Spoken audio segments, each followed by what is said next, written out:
Most of us will spend years, sometimes decades, learning a lesson that should have been obvious from the very beginning. That the only love worth having is a love that doesn't make you wonder if you have it. That's it. That's the whole lesson. And yet, here we are. I want to describe something to you. Not a fantasy, not a movie version. The real thing. Reciprocal love. The only kind that deserves a name. Looks like this. You never have to wonder where you stand. Not because they constantly reassure you, but because their actions leave no room for doubt. You never write a message at 2 a.m. explaining what you need from them. Not because you've given up needing, but because they already know, and they already show up. You never sit across from someone who is weighing you against another option. You never perform your worth. You never audition for the role of person they choose to love. Their gratitude for you is visible, not in grand gestures. In the ordinary Tuesday morning moments when they look at you like you are the answer to a question they used to be afraid to ask. That is not too much to want. That is not neediness. That is not entitlement. That is the minimum. And somewhere along the way, most of us forgot that. I want to tell you about a version of myself I am not proud of. A few years ago, I was in something I hesitate to call a relationship, where I was always doing more of the work. More initiating, more apologizing, more explaining why my needs were reasonable. And I told myself it was because I loved deeply, because I was patient, because real love requires sacrifice. But one evening I was writing a message, long, careful, thoughtful, explaining why I needed them to show up differently. And halfway through writing it, I stopped, and I thought, why am I writing instructions for how to love me? Why am I coaching someone into choosing me? That question was the beginning of something. Not anger, not bitterness, just clarity, the kind that arrives slowly and then all at once. The person who is right for you will not need a manual. They will not need to be convinced. They will not need a diagram of what love looks like and a deadline to decide. They will simply be there the way you were there, the whole time. But here's the question that took me longest to answer. And I want you to sit with it honestly, because the answer will tell you everything you need to know about where you are right now. Why do we accept less? Not because we're foolish, not because we don't know better, but because somewhere early on in the homes we grew up in or the first loves that broke us, we learned something false. We learned that love is something you earn.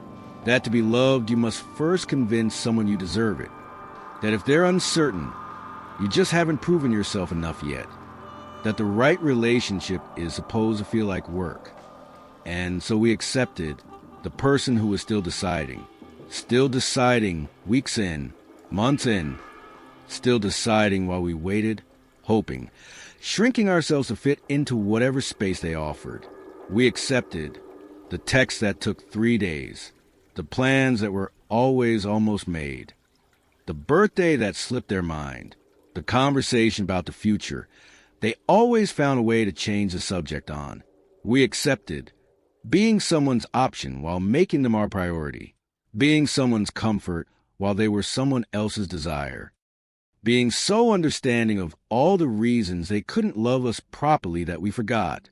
We had reasons too, reasons to leave, reasons to choose ourselves, reasons that had been standing there the whole time waiting for us to read them. And here is why.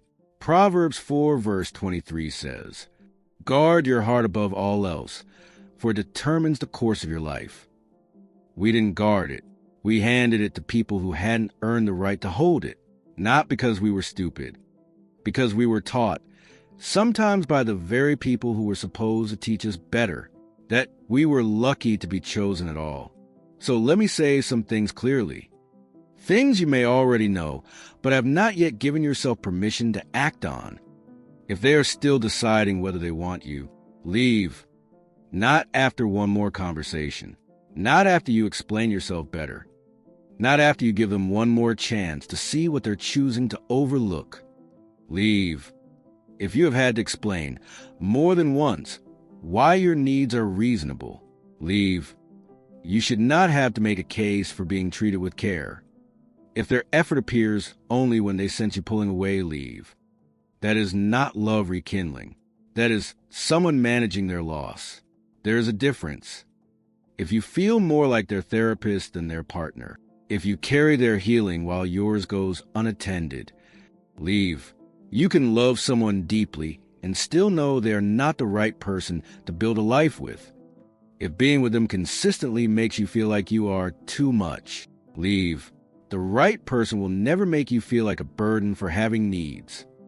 And if you have given them your patience, your grace, your best attempts at understanding, and they met it with half presence and convenient affection, leave. Not with anger, not with a speech. Just leave and mean it.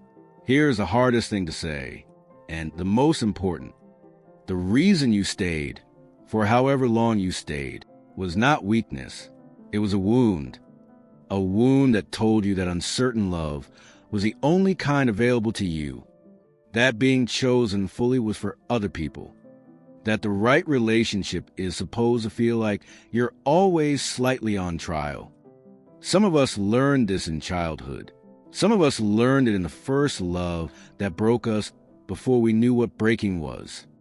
But here is what I need you to hear. That was never the truth about you. It was the truth about what you survived.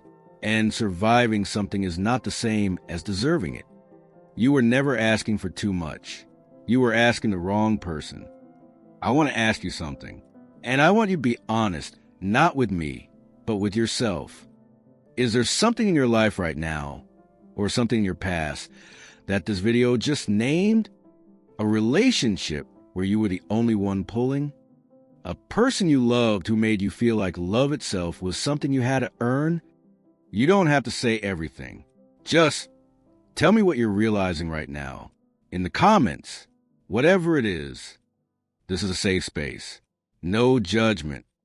No advice unless you want it. Just a place to finally say it out loud. I want to leave you with this.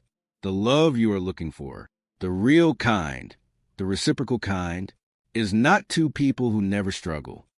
It is two people who are both holding the rope, both pulling, both present, both choosing each other on the ordinary days as much as the important ones. That is not a fairy tale. That is available to you, but only if you stop accepting anything that isn't it. You deserve to be adored where you adore. Read that again. You deserve to be adored where you adore. Anything less is not a complicated relationship. It is self-abandonment, and you have abandoned yourself long enough. This is Loom of Love, where we say the things that are hard to say and necessary to hear. If this video named something for you, share it with someone who needs a permission to leave. They already know. They just need to hear it from somewhere outside themselves. Subscribe for more, and I'll see you in the next one.